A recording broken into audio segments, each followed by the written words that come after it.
A mulher mais patética. Foi assim que eu fiquei conhecida. Não no meu trabalho, não na minha família, não entre amigos, mas na internet.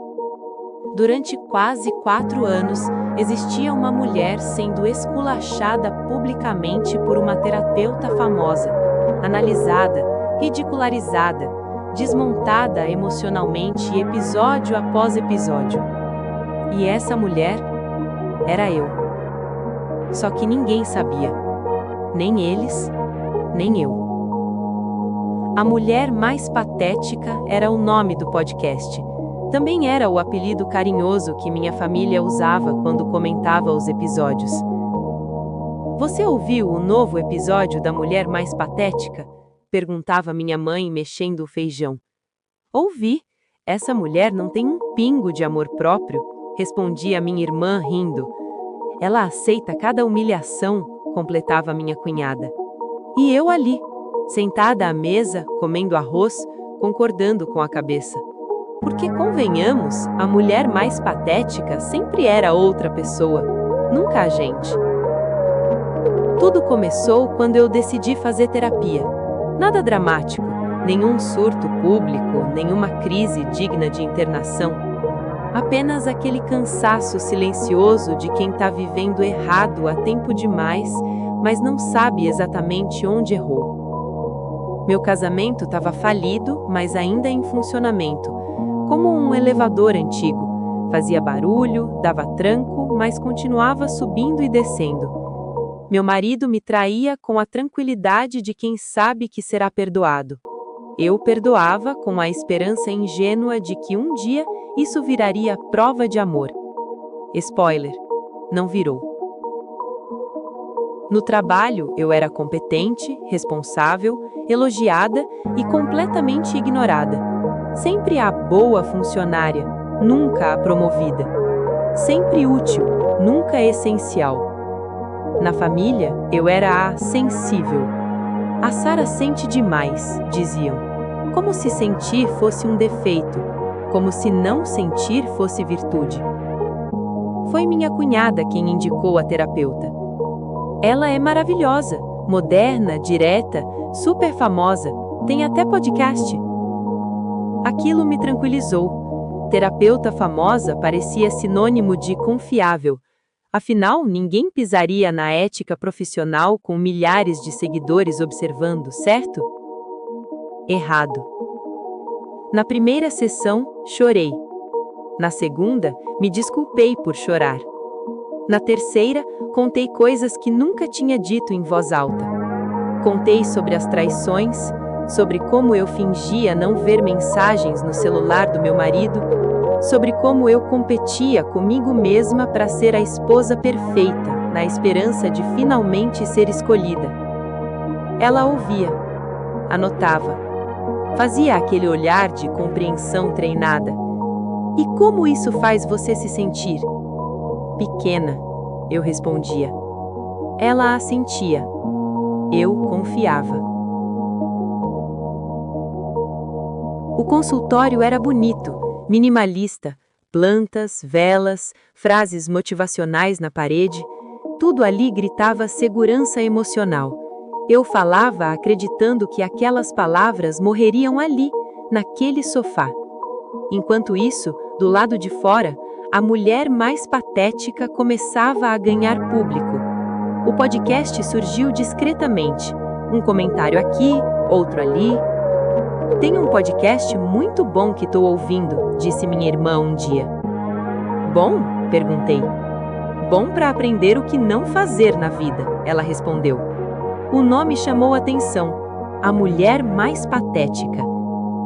Cada episódio era uma aula prática sobre tudo o que uma mulher não deveria ser. A terapeuta narrava a história de uma paciente com um tom de análise clínica misturado com ironia.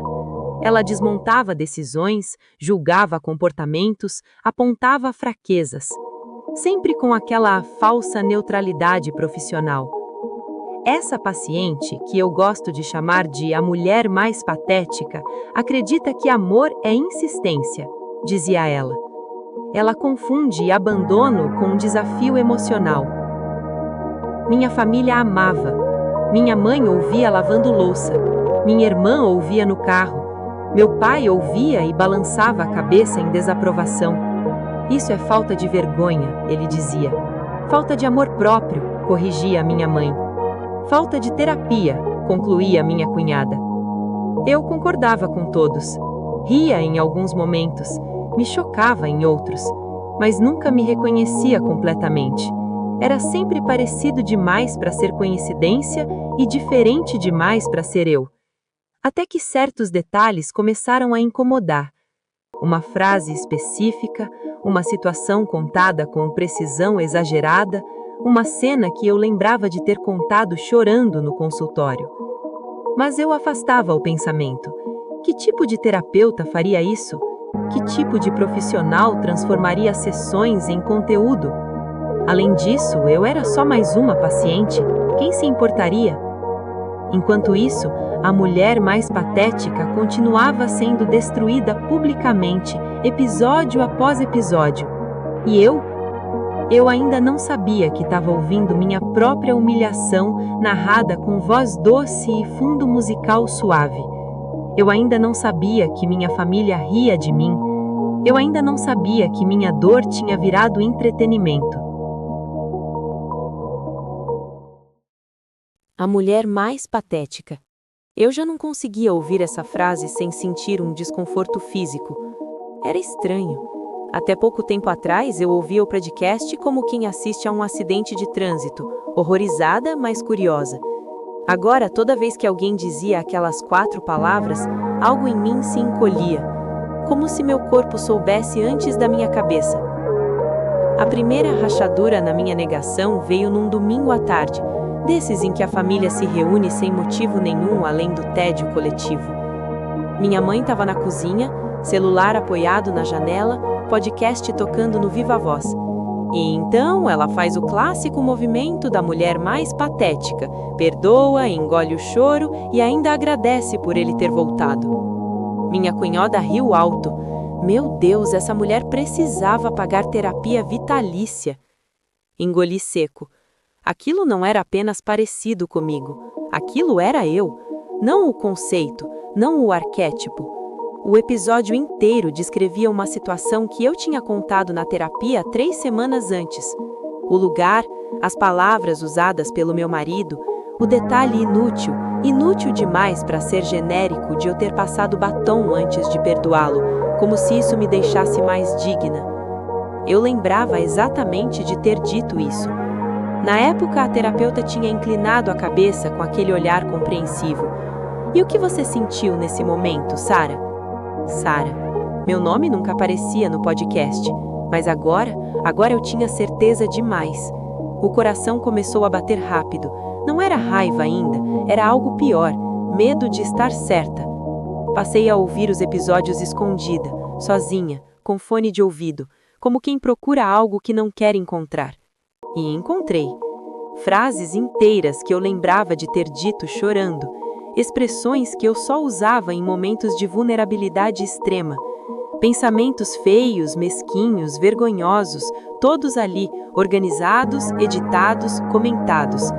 A terapeuta não apenas contava, ela interpretava, mudava o tom de voz para me imitar, fazia pausas dramáticas, ria de mim com elegância acadêmica. Percebam como a mulher mais patética sempre se coloca como vítima, mas nunca muda de posição, dizia ela. Ela acha que sofre por amar demais, quando na verdade sofre por não se respeitar. E as pessoas concordavam, nos comentários, nos compartilhamentos, na minha sala de jantar. Essa mulher devia ouvir o próprio podcast, disse minha irmã uma vez. Quase ri, quase chorei, quase gritei. Mas fiquei quieta, porque confirmar aquilo significava admitir que por quase 4 anos eu tinha pago para ser humilhada publicamente. Comecei a observar a terapeuta com outros olhos nas sessões. O sorriso parecia ensaiado demais, as perguntas direcionadas demais. Às vezes ela insistia em detalhes que eu não queria aprofundar. E exatamente como ele disse isso, palavra por palavra. Na época eu achava que era técnica, agora parecia roteiro. Passei a responder menos, a filtrar, a desconfiar. Ela percebeu. Você parece mais fechada hoje, comentou numa sessão. Estou cansada, respondi. Ela sorriu. O cansaço também comunica. Quase perguntei se ela tinha gravador escondido. Não perguntei. Ainda. A confirmação definitiva veio da forma mais banal possível, um comentário aleatório na internet.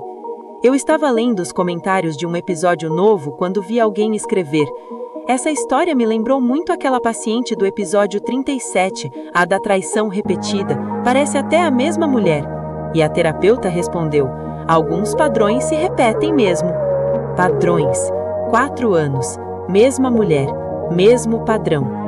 Eu fechei o aplicativo com a mão tremendo.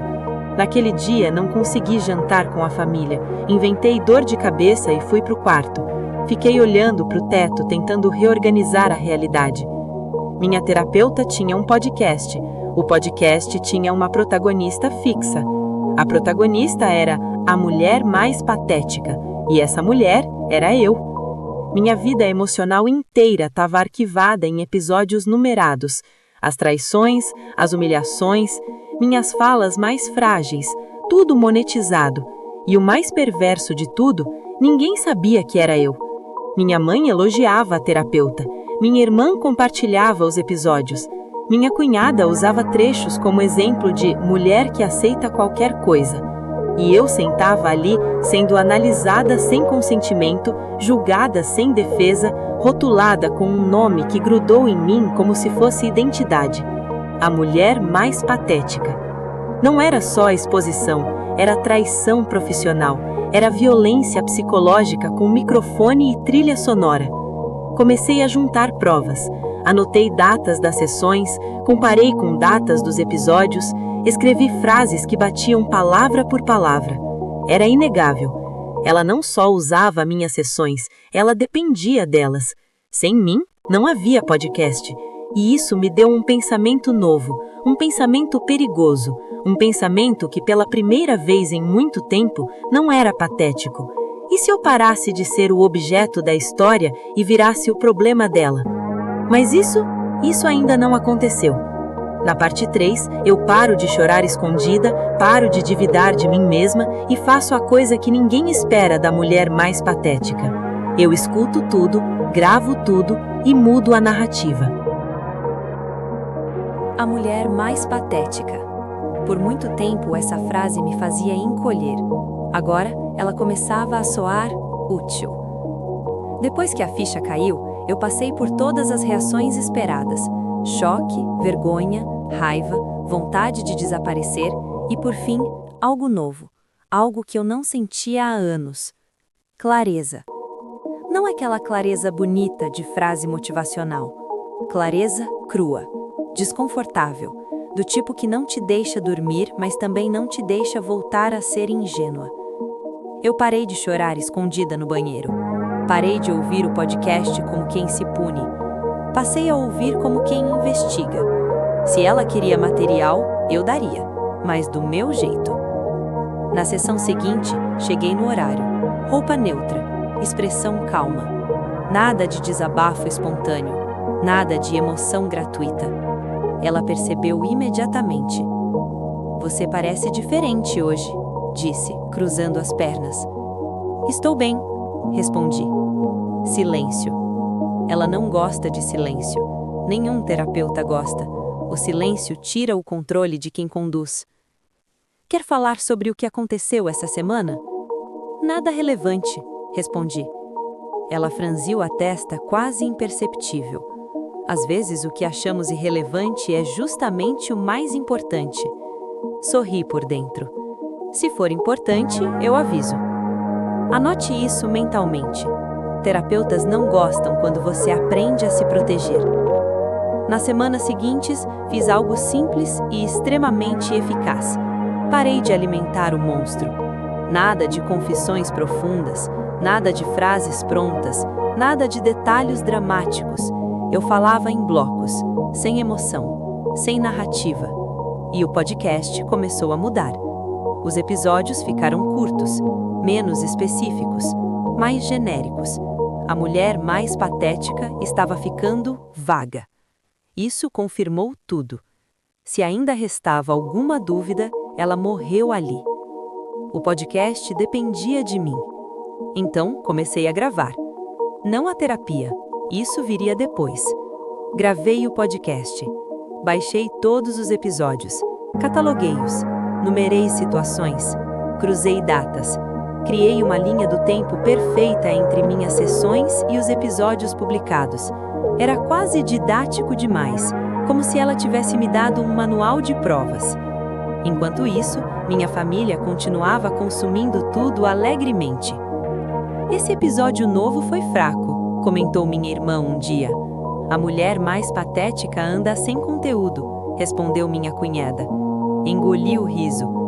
Se vocês soubessem o motivo. Meu momento favorito foi numa reunião de família em que minha mãe, com ar sério, disse: "Essa terapeuta é brilhante, ajuda tantas mulheres."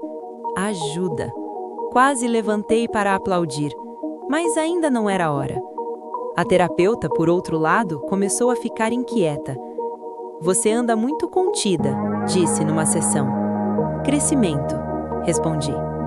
Ela sorriu, mas não com os olhos. Às vezes, o bloqueio emocional se disfarça de maturidade. Ah, então agora eu estava emocionalmente indisponível para ser explorada. Interessante. Foi nessa fase que tive a certeza de que ela sabia exatamente o que fazia. Não era descuido, não era erro ético inocente, era método. Ela testava limites, provocava reações, queria a emoção crua. Eu não dava, até o dia em que ela escorregou. "Você já ouviu falar de identificação projetiva?" perguntou ela, casualmente. "Já", respondi. Algumas pacientes se reconhecem em histórias que nem são sobre elas. Olhei direto para ela. Imagino. Silêncio. Pela primeira vez, ela desviou o olhar. Ali, eu soube. Ela sabia que eu sabia, mas não sabia o quanto. Naquela noite em casa, abri uma pasta no computador chamada A Mulher Mais Patética. Ironia é uma forma elegante de sobrevivência. Dentro dela, coloquei tudo: áudios, prints, datas, comparações, e fiz algo que a antiga Sara jamais faria. Procurei um advogado. Ele ouviu tudo com a calma de quem já viu gente poderosa cair por menos. "Isso é grave", disse. "E fácil de provar." Fácil. Quase ri. A mulher mais patética tinha finalmente aprendido a documentar. Mas eu ainda não iria confrontá-la. Ainda não. Porque eu não queria um pedido de desculpas. Eu queria o que ela mais amava: audiência.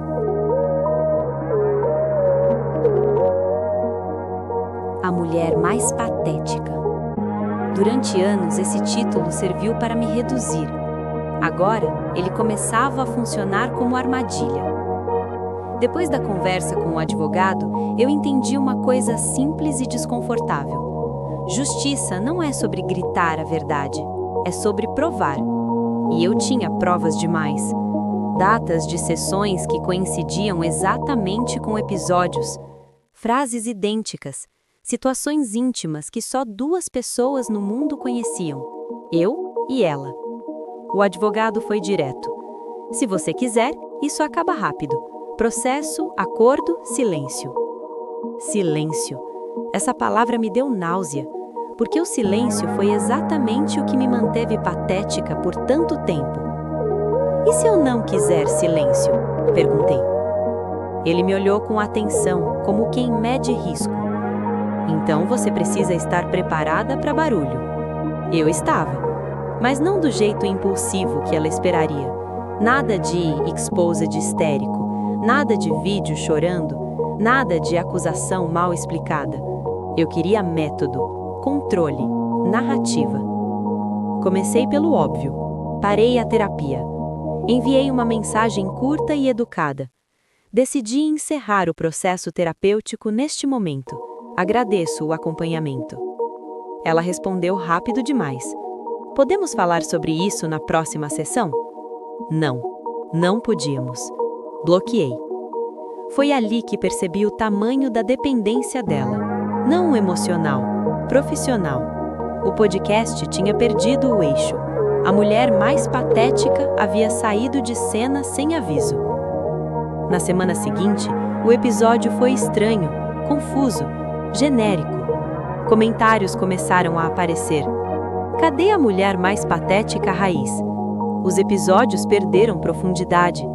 Parece que tá faltando algo. Sim, eu. E então veio a parte mais delicada: virar o jogo sem virar vilã. Criei um perfil anônimo, não para atacar, para observar. Acompanhei a reação do público, li comentários antigos, separei frases em que ela deixava escapar que era sempre a mesma paciente. Como já vimos em episódios anteriores, ela volta ao mesmo padrão. Essa paciente é recorrente. Recorrente há quase 4 anos. O próximo passo foi cirúrgico. Preparei a revelação como quem monta um documentário. Nada de acusar primeiro. Primeiro, contextualizar. Comecei a escrever.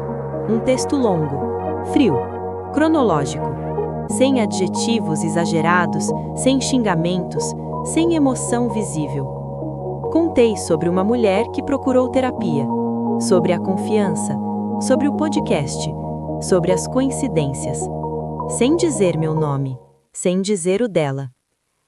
Publiquei num fórum grande, um desses onde histórias longas viralizam. O título? Descobri que sou a mulher mais patética de um podcast famoso. Explodiu. Comentários surgiram em minutos. Isso é crime. Terapeuta jamais poderia fazer isso. Cadê as provas? E eu tinha. Respondi com calma. Soltei trechos. Comparei datas. Sem exagerar. Sem teatralizar. A internet fez o resto. O nome dela começou a surgir nos comentários. Alguém ligou os pontos, outro confirmou, outro puxou registros antigos. O podcast, que antes era análise psicológica, virou investigação coletiva. Minha família ainda não sabia. Eles continuavam ouvindo, continuavam comentando, continuavam julgando a mulher mais patética. Até que minha irmã me mandou uma mensagem. Você viu esse post? Parece muito com aquele podcast que a gente ouve.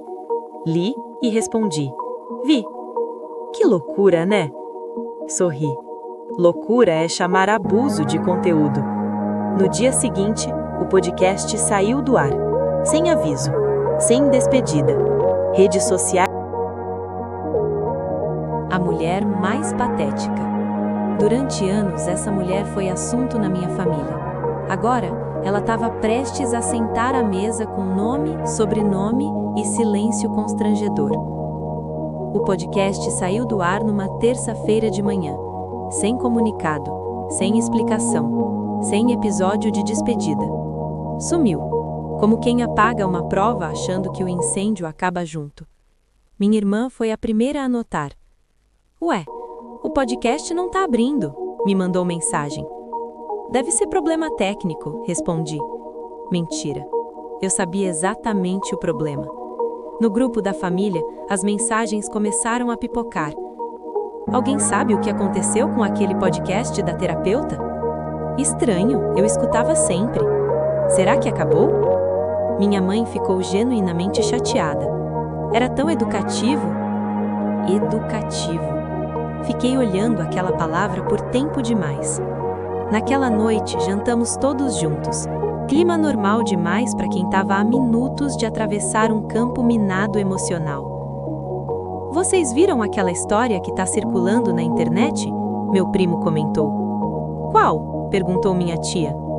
De uma mulher que descobriu que era o caso clínico de um podcast. Meu coração acelerou, mas meu rosto não mudou. Que horror! Disse minha mãe.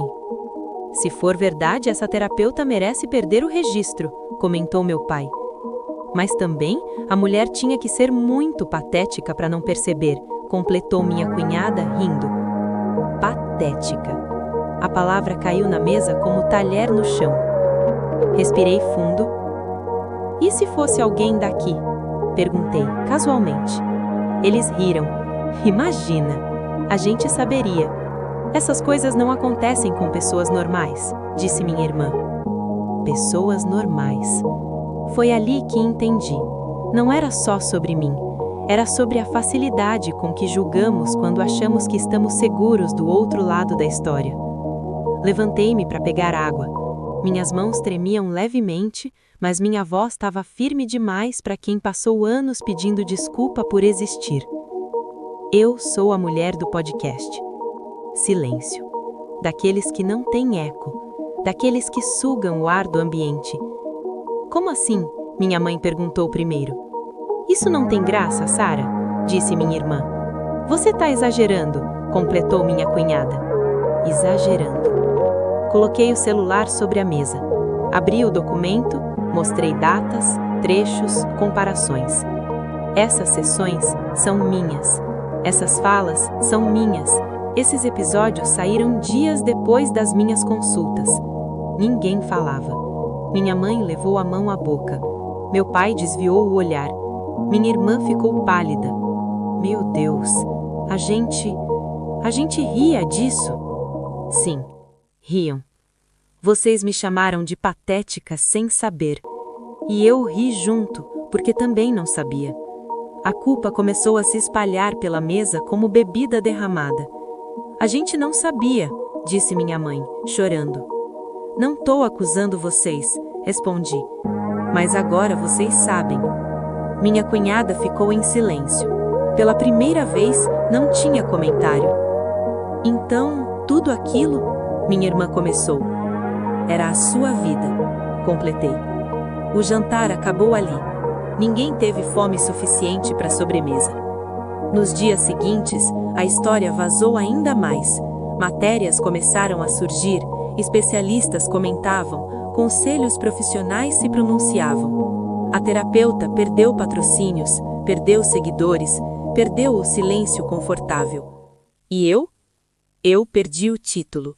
Porque quando a mulher mais patética para de se esconder, ela deixa de ser patética, ela vira inconveniente. Minha mãe pediu desculpas várias vezes. Meu pai me abraçou em silêncio. Minha irmã nunca mais ouviu aquele tipo de podcast. E eu aprendi a coisa mais importante de todas. Patético não é sentir demais. Patético é lucrar com a dor alheia fingindo empatia. A mulher mais patética. Durante muito tempo eu achei que esse rótulo me destruía. No fim, ele só revelou o quanto minha vida estava desorganizada e o quanto eu vinha terceirizando minha responsabilidade emocional. Depois que tudo veio à tona, eu poderia ter feito o óbvio, continuar girando em torno da injustiça, da terapeuta, da família, do passado, mas isso seria só uma versão mais sofisticada da mesma dependência. Então eu fiz algo menos dramático e muito mais difícil. Eu organizei minha vida. Primeiro, me divorciei. Não como ato de revolta, nem como resposta ao escândalo. Me divorciei porque percebi que meu casamento era um acordo silencioso de mediocridade emocional. Eu aceitava pouco, ele oferecia menos e ambos chamávamos isso de estabilidade. Assinei os papéis com calma, sem discurso, sem plateia. Depois, me afastei um pouco da minha família, não por raiva, por lucidez. Percebi que eu sempre estive disponível demais para quem nunca me escutou de verdade. O afastamento não foi punição, foi espaço. Espaço para pensar sem opinião alheia, sem rótulo, sem expectativa. Família demais, quando mal digerida, vira ruído. Com o tempo livre que sobrou, fiz algo que nunca tinha feito. Procurei hobbies sem utilidade social. Nada que rendesse elogio, nada que virasse conteúdo, nada que impressionasse ninguém. Comecei a correr, a ler sem obrigação de aprender algo útil, a cozinhar mal só pelo prazer de errar. Coisas simples, coisas minhas. Também voltei para a terapia, com alguém que não precisava de audiência para validar o próprio ego. Pela primeira vez, falei menos sobre o que fizeram comigo e mais sobre o que eu permiti. Foi desconfortável, foi honesto, foi libertador. Com o tempo, algo curioso aconteceu. A mulher mais patética deixou de existir.